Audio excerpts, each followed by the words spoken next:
El Señor esté con vosotros. Lectura del Santo Evangelio según San Lucas.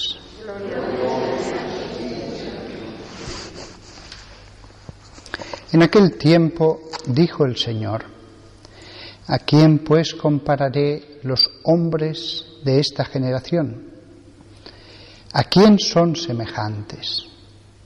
Se asemejan a unos niños sentados en la plaza que gritan a otros aquello de: hemos tocado la flauta y no habéis bailado, hemos entonado lamentaciones y no habéis llorado. Porque vino Juan el Bautista, que ni come pan ni bebe vino, y decís: tiene un demonio. Vino el Hijo del Hombre, que come y bebe, y decís: mirad qué hombre más comilón y borracho, amigo de publicanos y pecadores. Sin embargo, todos los hijos de la sabiduría le han dado la razón. Palabra del Señor.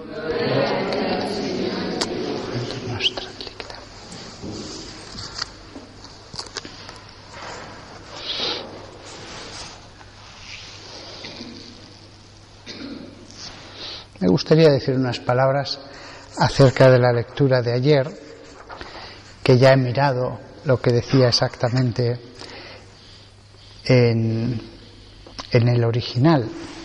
El texto que leímos ayer dice: es palabra digna de crédito que si alguno aspira al episcopado desea una noble tarea.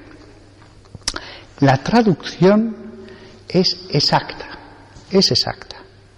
aunque admite algunas variantes, pero la traducción es perfecta.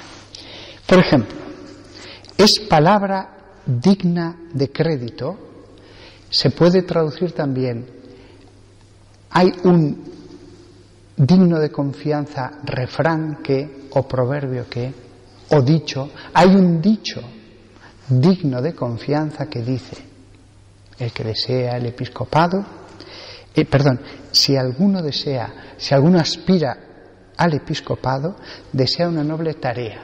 Se puede traducir también por un buen trabajo, la palabra ergón, trabajo. Este texto podría parecer que anima a la ambición, pero este versículo hay que entenderlo desde las palabras de Jesús cuando dice: cuando seáis invitados a una boda, id al último lugar, no vayáis al primero. Por supuesto hay que entenderlo también bajo las palabras de Jesús: mirad los escribas y fariseos que buscan los primeros puestos en los banquetes, y critica su deseo de honor. Luego, él no está aquí fomentando la ambición, sino si tú deseas trabajar en ese puesto, que en ese momento en concreto no tenía gran honor. De hecho, he estado mirando las dos listas de ministerios que aparecen en las cartas de San Pablo, lo he estado mirando hoy, y los pastores efectivamente no aparecen al comienzo de la lista.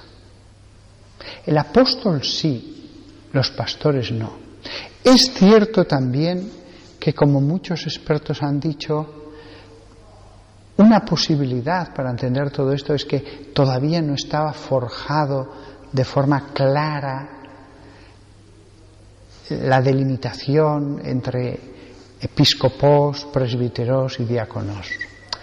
Hay fundamento para pensar eso, realmente lo hay. Aunque yo, después de darle vueltas a estos textos toda la vida, pienso que sí, que las tres cosas ya aparecen delimitadas, lo cual no es óbice para que algunas veces San Pablo se presente como pastor o como siervo. pero en realidad pienso que las 3 ya estaban delimitadas. Es una opinión solamente. Entonces él lo que está diciéndonos aquí es, si alguno quiere trabajar en esto, no desea mala cosa. Después será la comunidad la que vea si es la persona adecuada. Necesitamos a uno que trabaje pastoreando a toda esta comunidad. ¿Quiénes se presentan? Todos, yo no. No, si tú sientes ilusión por hacerlo, preséntate a la comunidad y di, pues a mí no me importaría. Y entonces la comunidad verá si es conveniente o no. Las dificultades que ayer decía de que San Pablo menciona solamente el episcopado y en la carta después el diaconado, pero no dice nada del presbiterado, también hay una razón por la que eso puede suceder.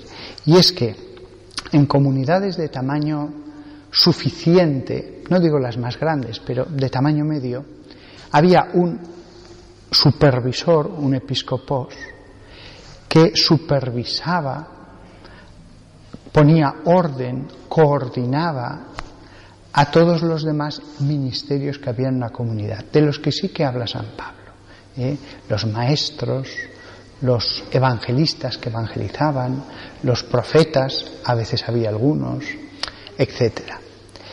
Mientras que en comunidades alrededor, como satélites de esa comunidad mediana, es donde había un anciano con un grupito más pequeño de personas. Eso permitía que él pudiera decir la misa en esas localidades que a veces estaban a 1 día de distancia, a 2 días de distancia, no es ninguna tontería. Si os fijáis, muy probablemente esta era la organización en muchos lugares. Un episcopos con más ministerios y una comunidad de 100 cristianos, y después, alrededor de ese episcopos, 5, 8, 10 poblaciones pequeñitas, con poquitos en cada uno, y algunos de ellos con un anciano. ¿Cuántos con un anciano? Lo mismo que con el episcopos. Aquellos que decían, pues yo acepto lo que la comunidad me pide, ser ordenado y partir el pan cada sábado por la noche en una liturgia, en una rememoración de la última cena a estos cuantos cristianos. Si os fijáis, visto así, estas dificultades que tenía el texto que leímos ayer de la carta de Pablo a Timoteo, si es como yo digo, nos muestra preciosamente una organización tan sencilla, tan primitiva, que es encantadora. Solamente por eso que he dicho, el que está buscando obispos, el que evidentemente son comunidades muy pequeñitas y el que pasa directamente a los diáconos, y sabiendo que había los ancianos, los presbíteros, nos da a entender esto que he dicho, por deducción. Y de hecho, algunos otros textos muestran que esta organización sí que existía en algunos lugares.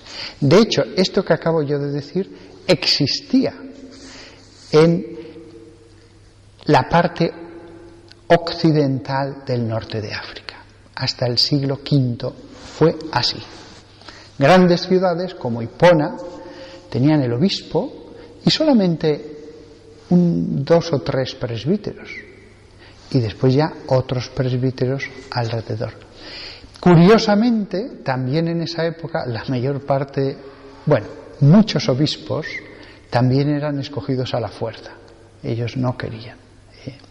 Así que es apasionante sumergirse en todas las referencias que hay a obispos, presbíteros y diáconos en las cartas de San Pablo y en otros lugares, pero sobre todo en San Pablo. Y aquí vemos la belleza de la Iglesia que se desarrolla, pequeñita al principio y grandiosa después. Si ellos, que tenían estos obispos con el mismo sacramento del orden que tienen los de ahora, y que ejercían las funciones que ejercen las de ahora, pero vieran a un obispo actual con todo su esplendor de vestiduras sagradas y fuera de las liturgias de vestiduras eclesiásticas, con todo su saber de conocimiento de la teología, con más de 150 presbíteros bajo ellos, como es esta diócesis, con un lugar, cualquier catedral gótica de España normalmente es más impresionante que el Templo de Salomón. Perdón, todas las catedrales son más impresionantes que el Templo de Salomón y muchas más que el Templo de Herodes. Pues si lo hubieran visto, hubieran dicho, esto es formidable, esto es maravilloso. Hubieran dado gloria a Dios de que la pequeña semilla se ha desarrollado de un modo tan bello y tan grandioso. Que todos nosotros valoremos auténticamente el don del episcopado y venerando el episcopado, veneremos a través de él a Dios.